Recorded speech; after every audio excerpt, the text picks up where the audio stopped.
হায়াত মৌতের মালিক আল্লাহ, ন্যূনতম সিকিউরিটি নিয়ে চলাও হলো সুন্নাহ। কিন্তু আমাদের লড়াইটা হলো, আমার মা স্বাভাবিকভাবেই কান্নাকাটি করেন, আমার পরিবার সবাই। তো আমি আমার মাকে বলেছি যে দেখো, মানে আমরা যে লড়াই নেমেছি, আমার একটা মনে হয় কি কোনো রাজনীতিবিদের না বাসায় মৃত্যুটা হইতে পারে না, এটা কোনো ভালো মৃত্যু না। যিনি রাজনীতি করেন, যিনি লড়াই করেন, যিনি বিপ্লবী, যিনি সংগ্রামী, তার মৃত্যুটা হবে একটা সংগ্রামের মধ্যে দিয়ে, একটা রাজপথে, একটা গ্লোরির মৃত্যু।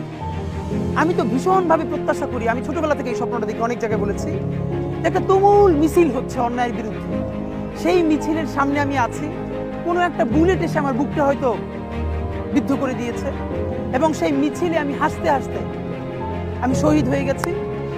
এবং সবাই যখন মৃত্যুটাকে ভীষণ ভয় পায়, আমি তখন হাসতে হাসতে আল্লাহর কাছে ভীষণ সন্তুষ্টি নিয়ে পৌঁছতে চাই যে আমি একটা ন্যূনতম ওই জীবনটা লিড করতে পারলাম, যে আমি একটা ইনসাফের হাসি নিয়ে আমি আমার আল্লাহর কাছে পৌঁছতে চাই।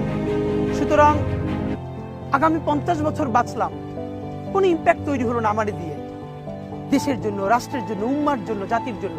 কিন্তু আমি ধরেন 5 বছর বাঁচলাম, সেটার মধ্য দিয়ে যদি আগামী 50 বছরের ইম্প্যাক্ট তৈরি হয়, তাহলে অনেকদিন বেঁচে থাকায় কি সাফল্যের বলেন? শহীদ প্রেসিডেন্ট জিয়াউর রহমান কয়টা দিন বেঁচেছেন, কিন্তু ভাবেন আজকে পর্যন্ত উনি আমার অনুপ্রেরণা। হাঁটতে হাঁটতে আমার পা ফুলে যায়, আমি, আমার টিম, সেদিনকে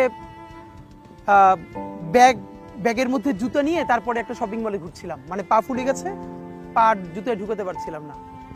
তো জিয়াউর রহমানের একটা ওনার গল্প মনে পড়ছিল, যিনি মাইলকে মাইল যখন হাঁটতেন, ওনার সাথে স্টাফদের পা ফুলে যেত, কিন্তু ওনার তো আর্মি ট্রেনিং আছে। তখন তাকে বলতো, স্যার আপনার তো আর্মি ট্রেনিং, আমরা তো আর পারি না। এই জন্য ওনাকে মানুষ রাখাল রাজা বলতো। তা আমরাও সারা বাংলাদেশের 56,000 বর্গ মাইলে হাঁটতে চাই, আমরা ইনসাফের চাষাবাদ করতে চাই, একটা স্বাধীন সার্বভৌমত্বের সততার বাংলাদেশ তৈরি করতে চাই। আল্লাহ যে কয়দিন হায়াতে রাখবেন এই লড়াইটা করব।